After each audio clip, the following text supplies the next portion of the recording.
Hay diferentes tipos de definiciones a lo largo del tiempo, o sea, cada uno le ha puesto pues su nombre, todo eso, pero en el fondo, ¿qué es lo que se requiere?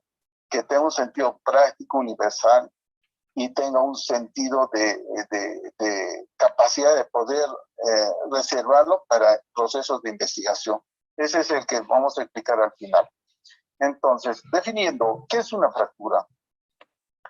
Es la solución de continuidad ósea o de cartílago, como es el caso de los niños.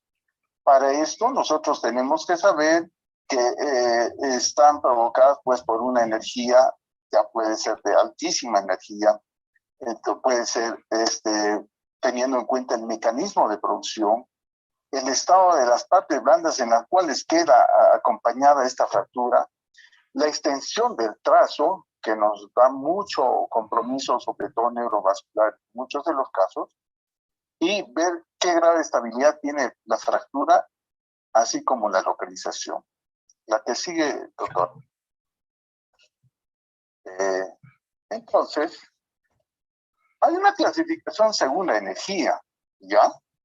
Entonces, hay que determinar alta y baja energía, es más o menos atribuible a un proceso muy relativo de energía. ¿A qué me refiero?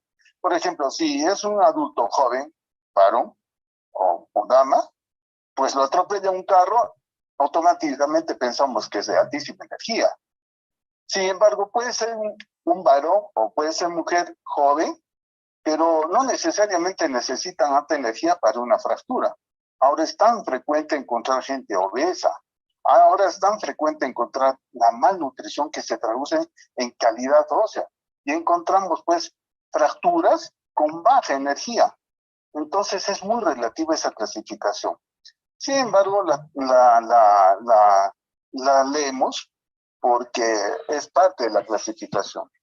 Entonces, la fractura de alta energía se refiere a la gran energía cinética del traumatismo que se va a transmitir a una extremidad, por lo que vamos a encontrar importantes lesiones del hueso y de las partes blandas. En algún momento de la charla vamos a hablar de las partes blandas.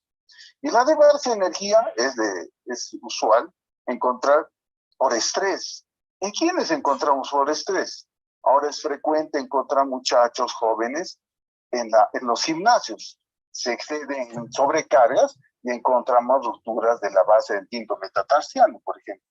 O encontramos fracturas por abulsión del tubérculo tibial de la tibia. Entonces, estas son fracturas por estrés. O las fracturas patológicas, que es típico en las personas mayorcitas de edad y que tienen una calidad ósea muy pobre. ¿Ya? ¿La que es cierto? Doctor. Existe otra clasificación, según la extensión del trazo.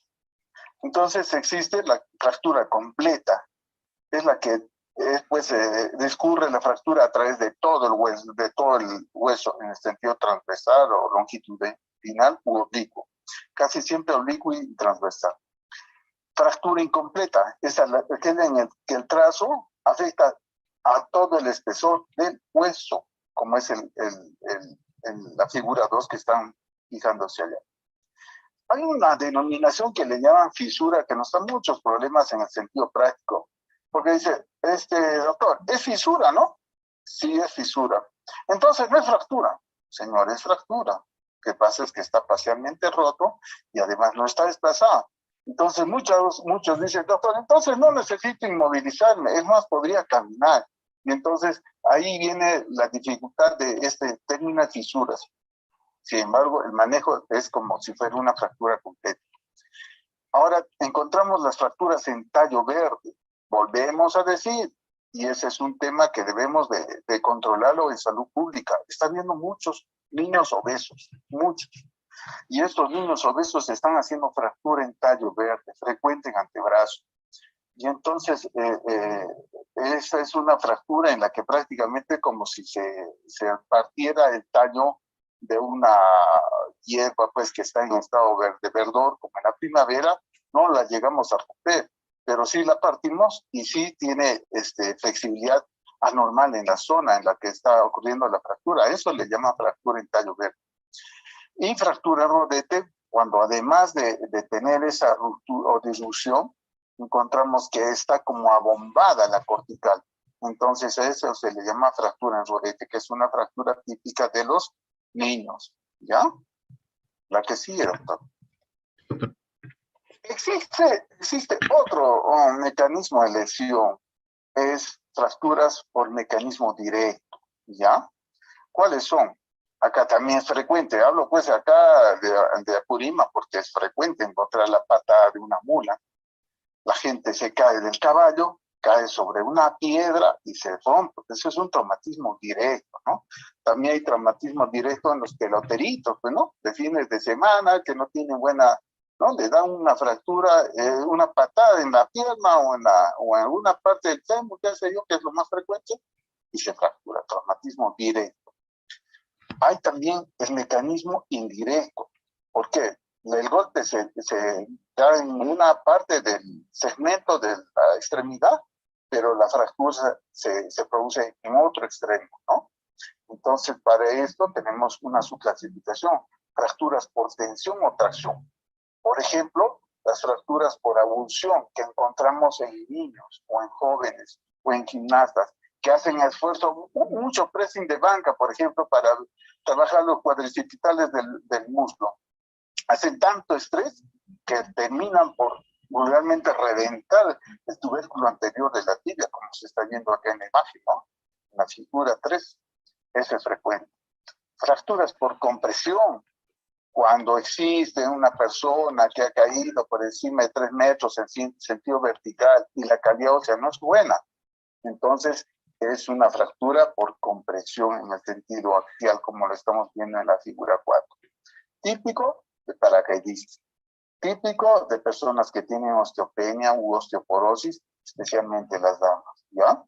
Es una fractura de alta energía que va en el mismo sentido del eje del cuerpo. Fracturas por torsión. Esto ocurre también en personas que tienen sobrecarga o mala calidad ósea, hacen un movimiento en torsión y el fémur, en este caso, como vemos en la imagen, termina por romperse. Y fracturas por cizallamiento, en el que las dos fuerzas tienen un sentido opuesto, pero son convergentes hacia el mismo hueso, entonces se fractura. Ese es por cizallamiento, ¿ya? Entonces, esa es una clasificación. Hay otra clasificación que es muy interesante y es la que más llama la atención. Son las fracturas abiertas y las fracturas cerradas, ¿no?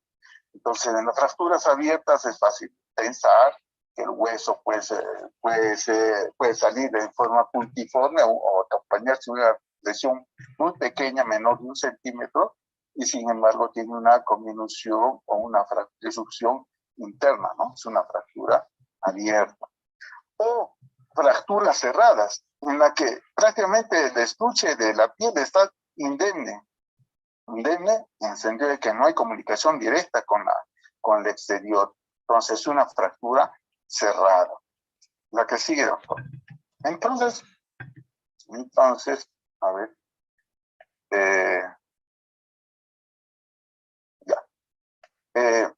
En la clasificación de las fracturas cerradas, es universal la clasificación de Scherner y Oster.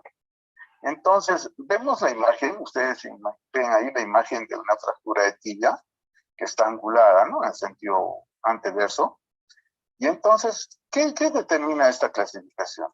Determina cómo están las partes blandas, cómo es el mecanismo por el que se produce esta lesión. Además, si está acompañado de un desplazamiento o de conminución de los fragmentos. Entonces, ¿cómo hacemos? A ver, vamos a ver esta imagen. ¿Qué nos dice? Sería grado 0 si es que hay lesión ausente o mínima. Y si nos fijamos, la lesión es mínima. Es una piel ahí cerca a la rodilla, hay una equimosis. Pero en la parte del ángulo de la fractura hay una abrasión. Entonces no es 0, podría ser abrasión o contusión superficial. Estaríamos en la clasificación 1. El mecanismo es indirecto, el desplazamiento es moderado, como lo estamos viendo, y no había conminución. Estamos sospechando que son dos fragmentos rotos dentro.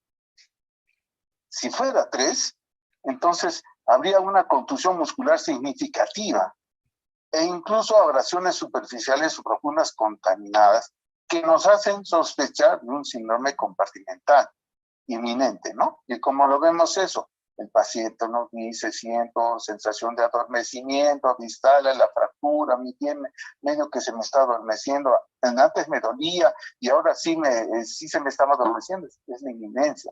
Además, tocamos esa parte y vemos que la tensión de las partes blandas está aumentando, entonces es inminencia de un compartimental, ¿ya? Entonces, esta fractura que estamos viendo sería de tipo 2, ¿ya? Ahora, en la clasificación de las fracturas abiertas, que es más fácil, ¿no? Más fácil todavía. Pensamos en lo mismo. Tamaño de la herida. Según el tamaño de la herida, sería, si es de tipo 1, es menos de 1 centímetro. En la imagen es menos de 1 centímetro, no, pues, es más de 10 centímetros. Ahora, el grado de contaminación, ¿qué sospechan ustedes?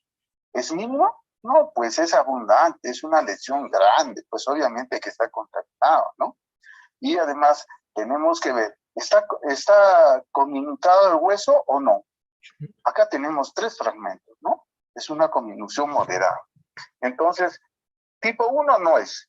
Tipo 2, de 1 a 10 centímetros. Y acá, a grosso modo, es más de 10 centímetros. Grave contaminación, moderado, sí. Grave daño en las partes blancas, moderado, no, pues es una abulsión de partes blandas, entonces no es 2. ¿Qué podría ser? Podría ser 3. Más de 10 centímetros, sí lo es. Grave contaminación intenso, sí lo es, probablemente, porque acá ya está pues en la parte en la que se ha hecho la asepsia, pero sí está contaminada. El daño de las partes blandas es intensísimo, ¿no?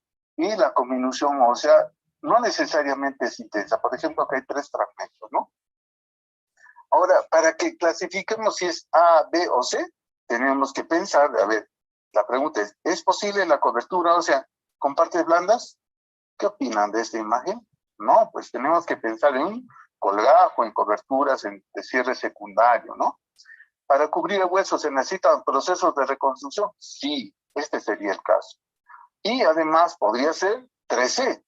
¿Por qué? Al hacer la exploración neurológica vemos si hay compromiso neurológico y además se acompañan compromisos vasculares.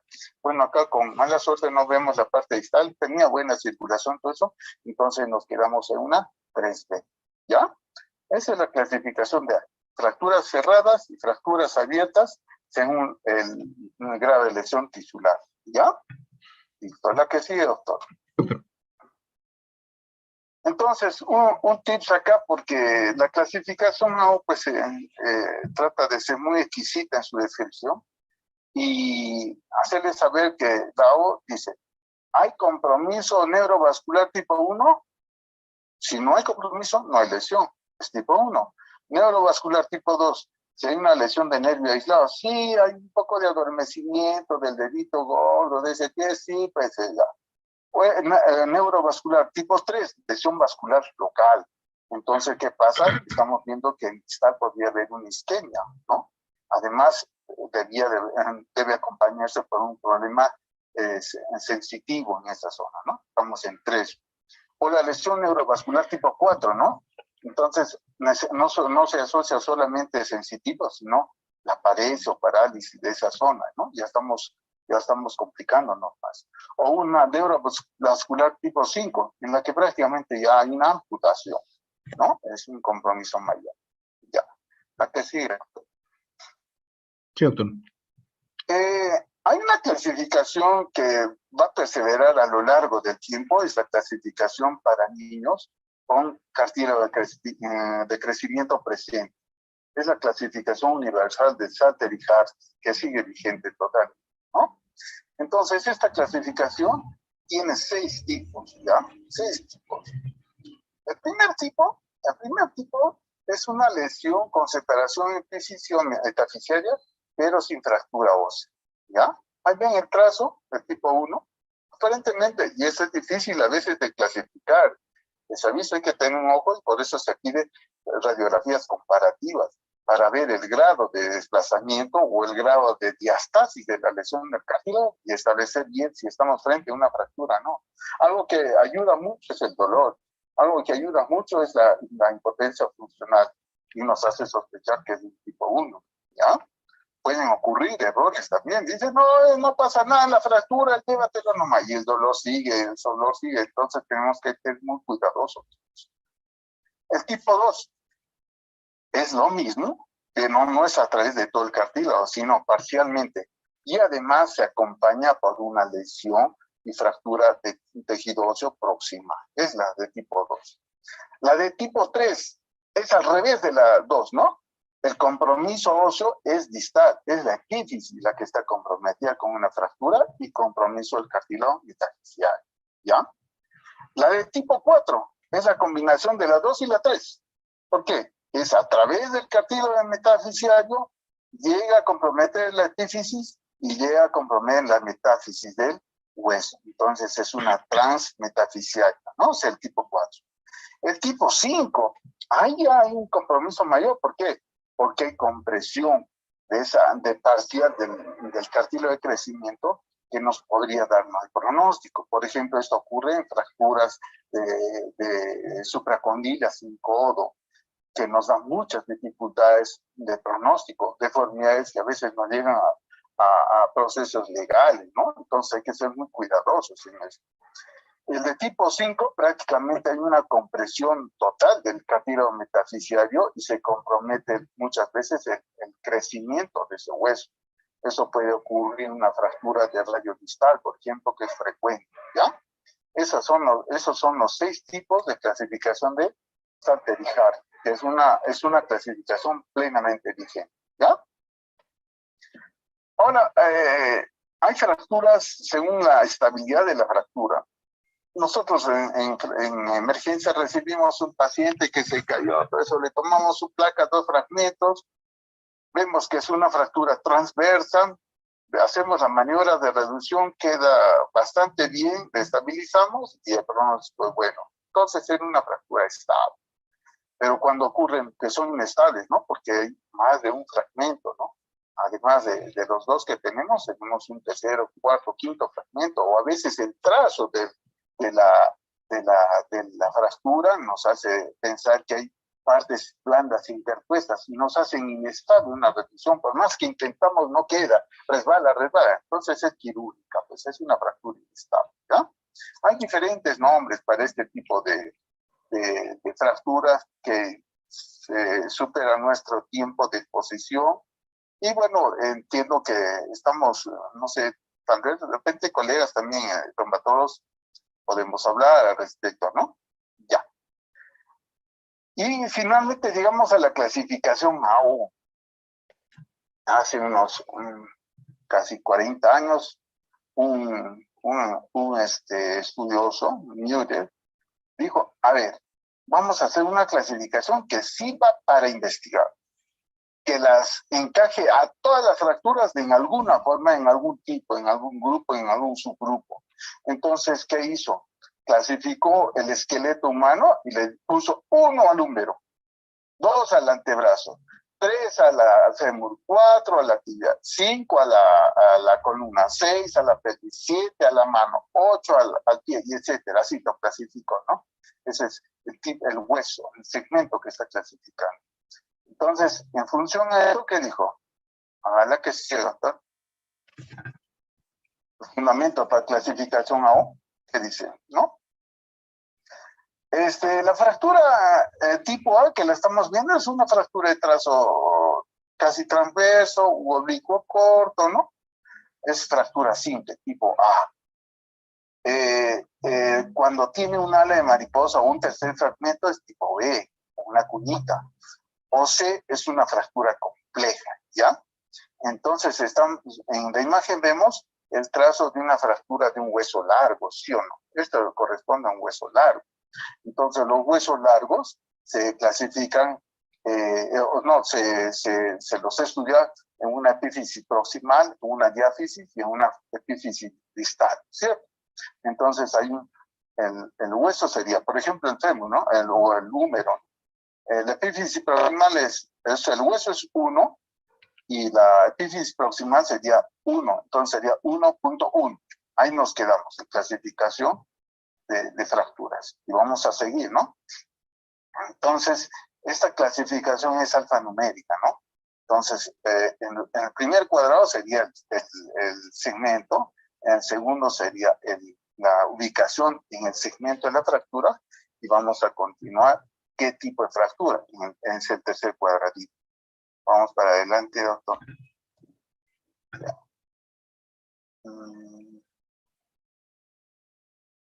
Ya está.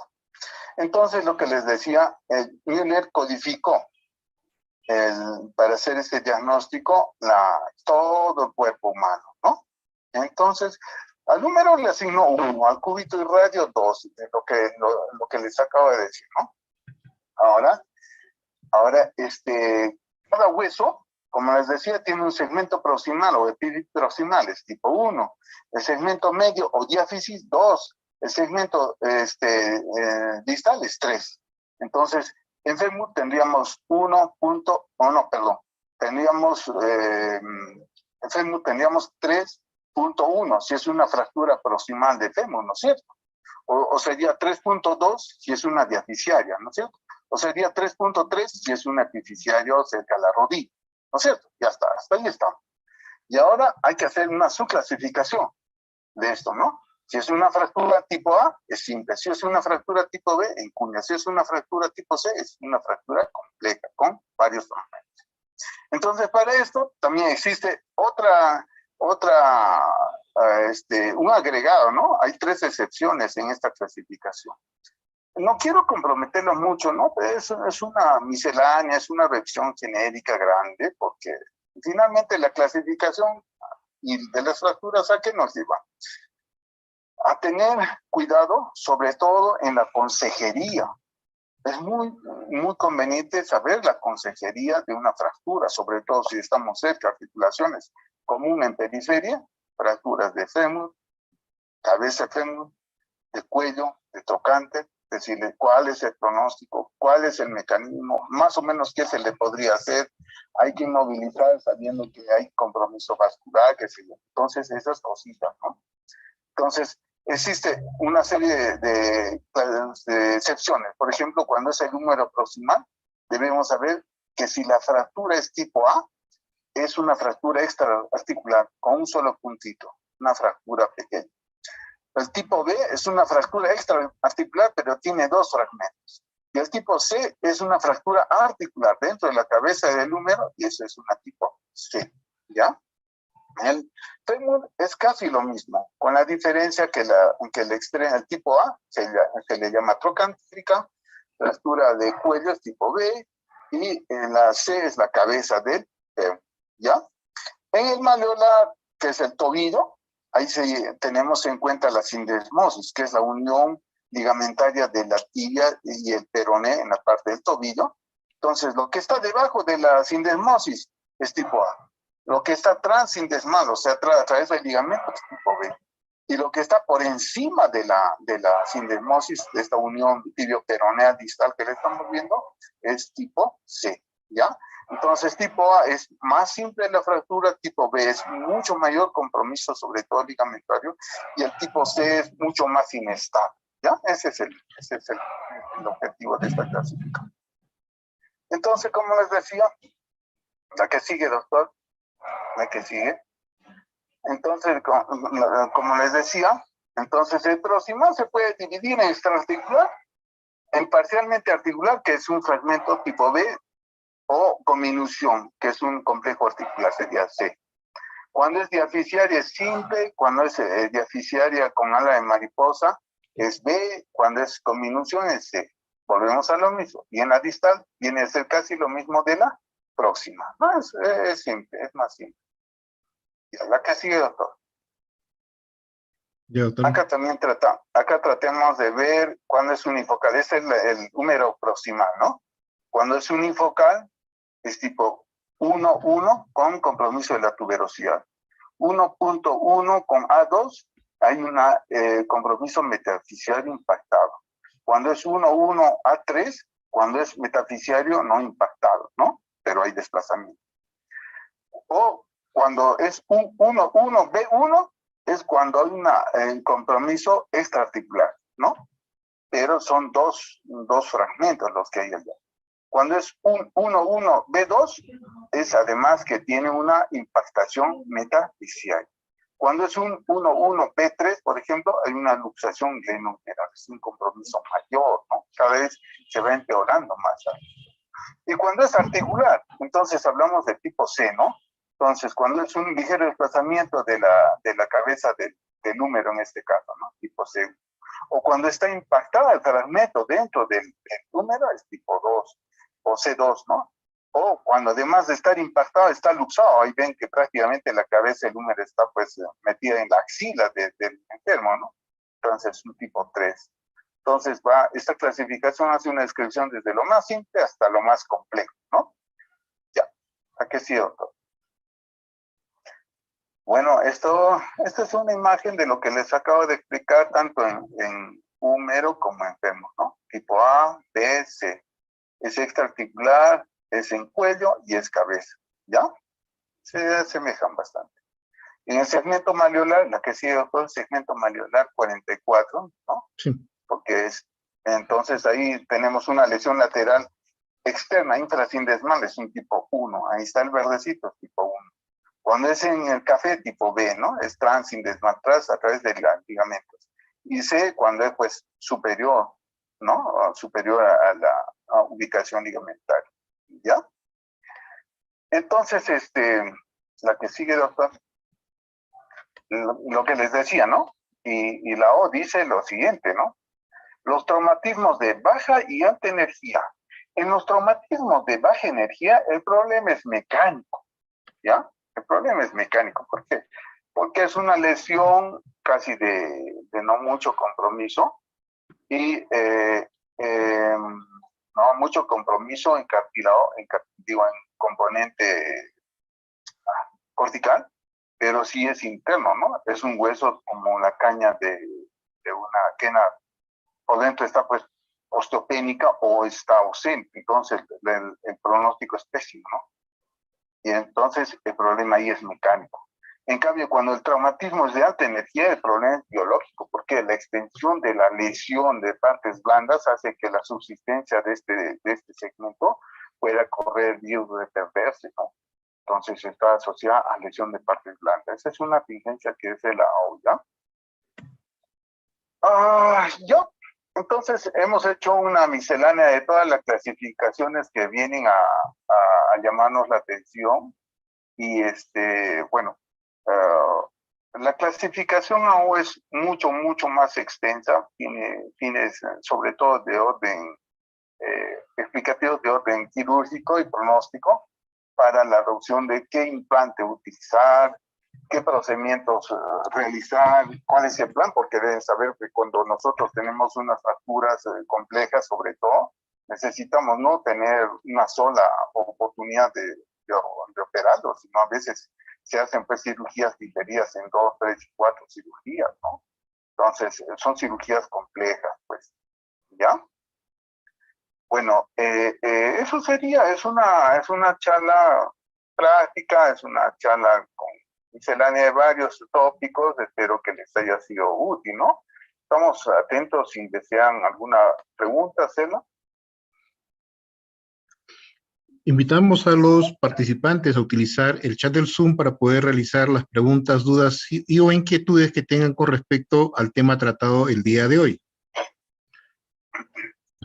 Doctor, nos preguntan con respecto a si la energía que recibiría en fractura un niño por el impacto de un vehículo sería la misma energía que estuviese recibiendo un adulto.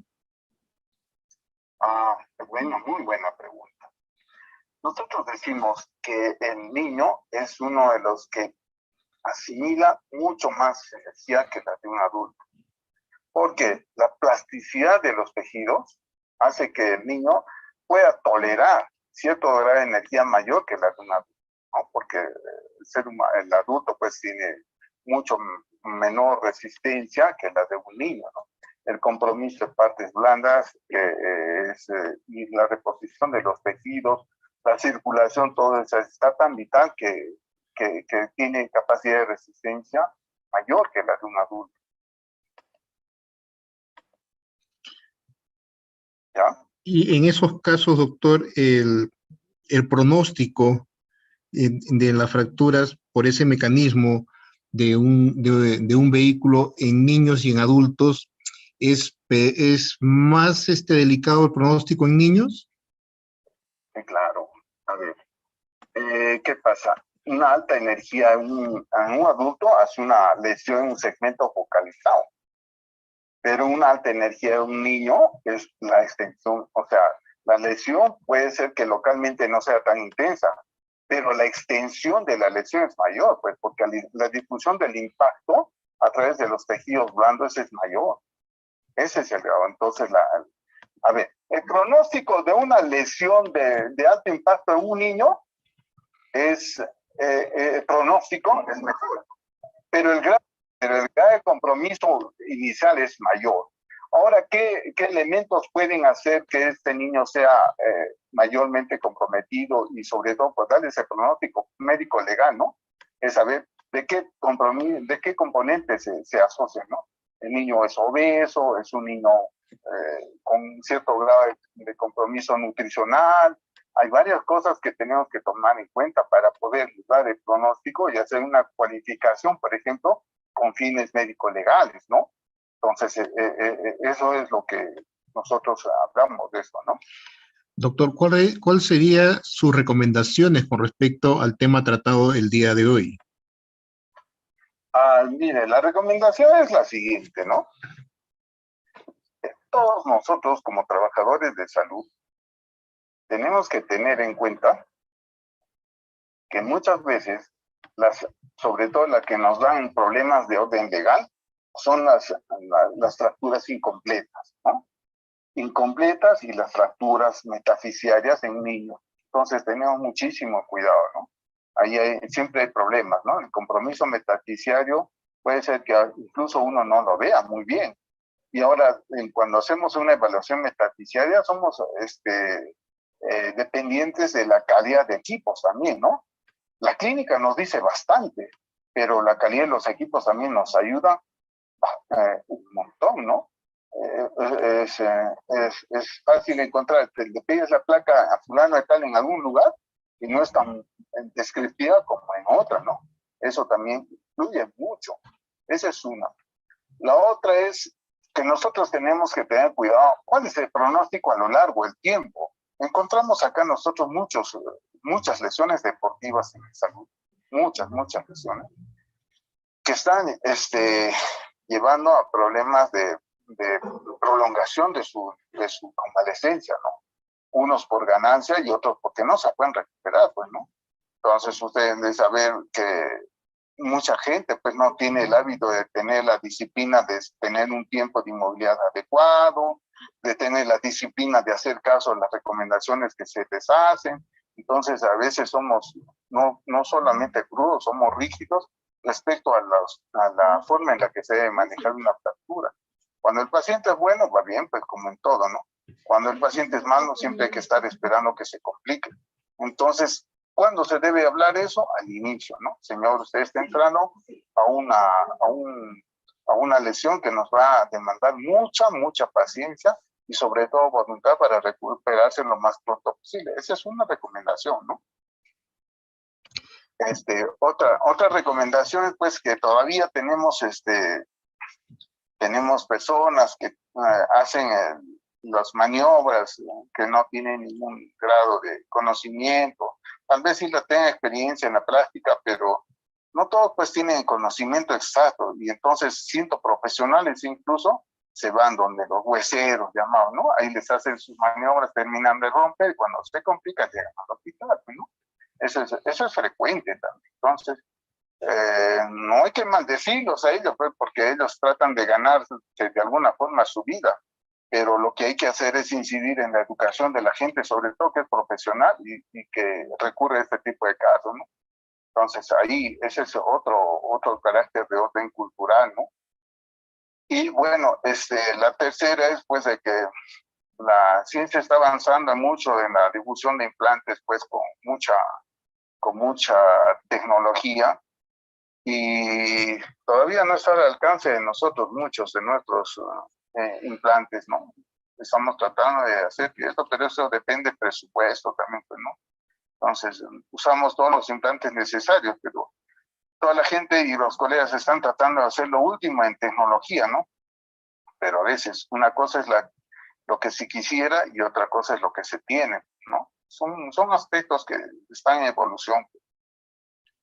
Eso sería, doctor. Doctor, muy agradecido por haber aceptado la invitación para tratar este tema. Reciba los saludos y el agradecimiento de la Dirección General de Telesalud, Referencias y Urgencias del Ministerio de Salud, del doctor Guillermo Huatuco Collantes, del director ejecutivo de la Dirección de Telemedicina, de la Dirección General de Telesalud, Referencias y Urgencias, el doctor Felipe Peralta Quispe, de nuestra directora ejecutiva de Infosalud, la magíster Edith Betsabe Pariona Valer, del decano del colegio, del Consejo 22 del Colegio Médico del Perú, del Consejo Purímac, el doctor José Luis Osorio Ticona, de nuestro director de la Dirección Regional de Salud, el doctor Renan Ramos Morón, de la directora de la Red de Salud Abancay, la magíster Janet Indira Pichigua Bernales, y de todo el equipo de Infosalud que nos acompaña día a día con la salida en estos temas hacia la población en general y hacia los colegas de los establecimientos y hospitales a nivel nacional. Muy agradecido, doctor Manuel, por haber aceptado la invitación para esta telecapacitación.